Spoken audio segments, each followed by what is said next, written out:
If I bleed tonight, if I accept tonight, I don't have the time to fight. Hey everybody, it's your friendly neighborhood Uncle Pete, and welcome to my horror movie Superlatives episode for 2005. This is a series with my good friend Carl and I where we go through the full year of horror movies and we pick out a horror movie superlatives. Most amazing, best so bad it's good, most WTF, best score, most unique, most overrated, and most underrated. We've already done this for the 70s, 80s, and 90s, the entire decade, so I'll put a cover for you to check those out. And we do use Letterboxd to see what list of horror movies came out for each year. And just like with the debate series, after you watch my video, you can go to Carl's channel. I'll have a link down in the description below. And then after you watch his video, you can go to the community tab on his page if you like, and you can vote on who you thought had the better selections, whether someone had the better justifications or they most closely resembled your own. And there's also a tie option. And most important, let us know your picks in the comments down below. We love reading them. We all love sharing opinions about horror. And before you do, please don't forget to hit that subscribe button. It'll just take you a second. Really keep Carl and I motivated to put out content. We both put out a lot of content each week, and we'd really appreciate it. Cool. So, let's get started, and I'll give you my horror movie superlatives for 2005. My selection for the most amazing horror film of 2005 goes to The Descent. This film takes place in the claustrophobic depths of an uncharted cave system, which immediately, for me, sets it apart from all the horror movies. I think the underground setting is not only visually striking, but it's also pretty terrifying. It plays on your primal fears of like darkness, tight spaces, and the unknown. The whole film, these women are being picked off one by one by these crawlers who use sound for location. So you can't see what's out there to kill you, and you can't make a sound because if you do, you're dead. So it's like multiple senses are being messed with. I think the tension builds great in this movie as the women descend deeper and deeper into this cave system. That claustrophobia and like fear of I'm not going to be able to get out of here just gets tighter and tighter. I love that The Descent has an all-female cast and the horror genre. That's very unique, and I think it makes this film stand out even further. The pacing in this film is excellent. Once it picks up, it snowballs as the women, I keep saying, descend further and further into this cave system. I think the characters are memorable, each with their own specific personalities that really makes his friend group more relatable. The Descent, it combines psychological horror because you put yourself in that cave system, you're claustrophobic, you can't scream. If you do, you're dead. You really can't see what's going on except for some flares and stuff. The tension keeps increasing. It's a terrifying setting, as I mentioned, and great looking creatures.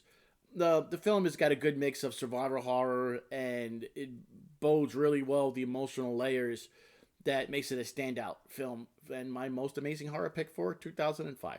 My selection for the best so bad it's good film goes to The Ginger Dead Man, a full moon movie where you have Gary Busey playing a serial killer whose soul gets sent into the body of a giant gingerbread cookie. What else do you need for so bad it's good movie? I think all the ingredients, see what I did there, are right there. It's a so bad it's good movie. You want a ridiculous plot, campy special effects, goofy characters, or just having fun with everything. Now, there's an art form to making a so bad it's good movie. If it's not done right, it's just cringe and not funny or fun. The Ginger Dead Man gives you everything you need. Gary Busey was perfect for this role. He delivers his lines with such intensity, it almost doesn't match the absurdity of this plot because he plays it so seriously. Now, of course, the jokes are bad, but they're bad in a way where you can laugh at it and roll your eyes. It's like, Chucky has his quips and stuff. It's like the Ginger Dead Man is trying that, but it's like turned up to 11 with absurdity, and it kind of works.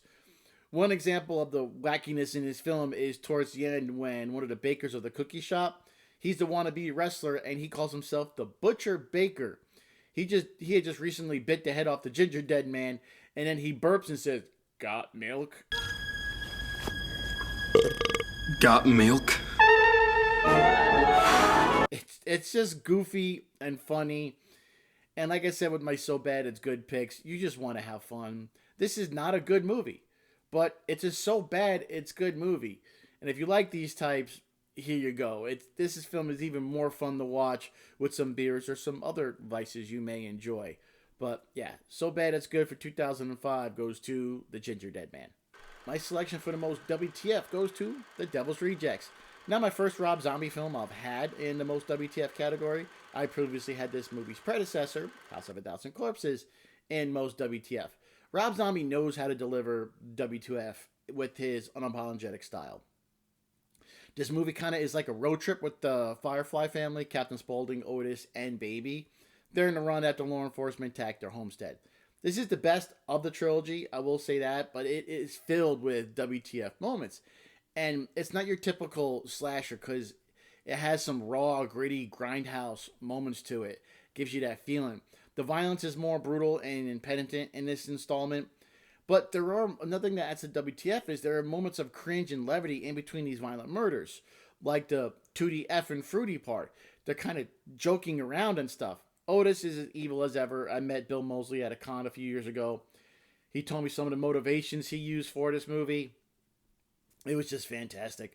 Another thing that I get WTF from this film is by the end, when they're playing Freebird in slow motion and they're being shot down by the law enforcement, there's almost a sense of tragic heroism there. Because they just escaped this evil sheriff who was torturing them. Tiny saved them. His fate remains unknown. But they're almost heroes at the end, which is really weird for evil, sadistic people who don't deserve to live. But you're kind of cheering for them in a way. It's just, that's, to me, that's WTF. I don't know if you felt that way about this film, but it's a lot of fun. The Devil's Rejects, unapologetic style, the more ambiguity of the film, and the sheer unpredictability of it. To me, it makes it the ultimate WTF horror movie of 2005. My pick for best score is Hostel. This film kind of pioneered the torture porn subgenre. You get extreme graphic violence that kind of pushes the boundaries of torture. Stuff that makes you grimace at the horror of what you're seeing. Of course, I have to mention use of practical effects, which is a must if you want to be in the best gore category. The way Eli Roth used blood, flesh wounds, and mutilation, it's really grimly detailed. You know, the grotesque injuries, the dismemberments, the slow, painful deaths, kind of feel sickeningly authentic. Like, ugh, what the hell is wrong with you type thing. Something that adds to the gore being so effective is we learn that the people who are committing these atrocities are just rich assholes doing it for the sheer pleasure of torturing somebody. That kind of brings a realism to it, and it makes the gore even more impactful. It makes you hate them even more. So, two scenes I want to mention is when Paxton cuts Connor's eye off for reasons. That's kind of... And then, after she sees her disfigurement, she leaps in front of a train and just explodes into a pile of mush. Yeah, both very graphic. Scenes that make you gasp the first time you see them. You know, you almost have like a visceral, physical reaction to these the horror in this movie, the gore in it. Definitely stand out. Hostel is a fantastic film. I do love it, and I picked it for best gore. My pick for most unique horror film goes to Tommy Beginning. Tommy is a long-running J-horror franchise spanning about 9 movies as of 2011. Tommy Beginning is a prequel to the first Tommy movie released in 1998. These films are based off Junji Ito's legendary manga series called Tommy. I haven't read his manga series, but apparently these films adapt his vision very faithfully. The way they captured like the unsettling, otherworldly like atmosphere that is characteristic of his work, this movie does so really well. Tommy herself is a unique horror antagonist because she's an immortal, beautiful girl who drives people to madness and murder. And unlike your traditional monsters or supernatural entities, Tommy's power lies in her beauty and seductive nature. Her ability to regenerate, you know, even from the smallest piece of her body, like a drop of blood, it's kind of a horrifying concept, and it's a nice change from your typical vampire, ghost, monster tropes that, you know, are all over the place in horror movies. And it kind of makes her a standout horror villain because there's really nobody else like her.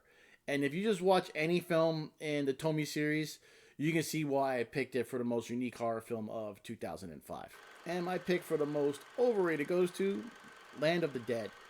George Romero's original Living Dead trilogy is just so amazing. I just recently covered them on Nails in a Coffin. Night of the Living Dead, Dawn of the Dead, Day of the Dead. Arguably 3 of the best zombie movies ever made. There were so many lofty expectations with Land of the Dead, but it just didn't land with me. It felt hollow. Like I said, the three previous films are so good. This had a lot to live up to, but to me, it was just kind of like a fart in the wind. The characters are all forgettable. I can't remember anybody in this film.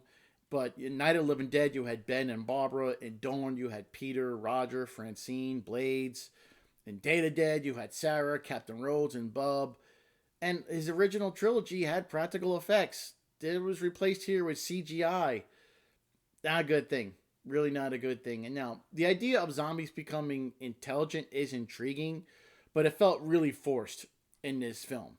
You know, it was done better in Return of the Living Dead, and the sequels that follow it. Some of those zombies show some intelligence. That's how it was executed well. Over here with them showing tools and stuff and just too much of a personality, it felt forced. Like, what's the next step in evolution of zombies? Hey, we'll make them smarter. I really didn't enjoy it, so yeah, I had to pick it for most overrated.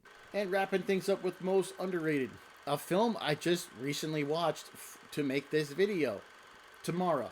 I really, really enjoyed this film. It was a first time watch with me when I was researching movies for 2005. Now, don't get me wrong, it is predictable and filled with common tropes, but I still got enjoyment from this movie. It's your base some victim gets revenge on bully's tale, but I love those types of movies. I hold a special place for movies like that. Now, it really doesn't do anything special here. It's pretty basic. Now, the performances are solid. It's shot well, and the script is good. Now, if you do like plots where somebody's tormented and then they get revenge on the asshole who hurt them, I think you're going to enjoy Tamara. Some of the ways she gets revenge on these people is pretty good, and it's kind of fitting. I don't want to ruin it, because if you haven't seen it, check it out. The movie does have some good Carrie vibes, but in a good way, not where it becomes really derivative too much. But that's what I like about this most underrated category. It's made me check out movies I haven't seen before, and and I've actually kind of enjoyed a lot of them. It also gives me an opportunity to let you know about a movie you may have missed out on. I missed out on this movie. And when Carl came up with this category, if he mentions a movie from most underrated, and I haven't heard of it, I'm going to go check it out because someone's showing me their love for it. Again, it's not a bad movie. If you have seen this movie, let me know what you think, but I just think it's underrated because I never really heard of it. I think I remember seeing the poster, but it was done well. It should get a little bit more attention for the 2000s when everything is just derivative crap, really, for, a lot of the films in the 2000s, let's face it. This movie kind of stood out to me. I don't know if it was the performances, the subject matter. I enjoyed it. Sometimes movies speak to us and we enjoy them, and sometimes movies speak to us and we hate them. But that's the cool thing about doing this series. I get to let you know movies I like, dislike, and where I'm in between on them. But yeah, Tomorrow, check it out. If you like films like that, revenge on bullies like that, I think you're going to enjoy this one because I sure did. There we go, ladies and gentlemen. Those were all my horror movie superlatives for 2005. Here's a quick recap of my picks. Now, don't forget to go to Carl's channel if you haven't done so already. Link in the description down below. And if you like, you can go to green tab on his page and vote for who you thought had the better picks. That's also a tie option. Most importantly, let us know what your picks are in the comments down below. I love reading those comments, and I love talking horror with people. See what works for other people and what doesn't. Let me know. If my most overrated is a film you love to death, I want to hear about it. If my most underrated is a movie you hate, I want to hear about it. If my most amazing pick is a movie you hate or love, I want to hear about it and talk horror with everybody. Everybody take care of yourselves. Be good to each other. I'll see you soon. I am your friendly neighborhood Uncle Pete. Remember, with great kills, there must also come great nails.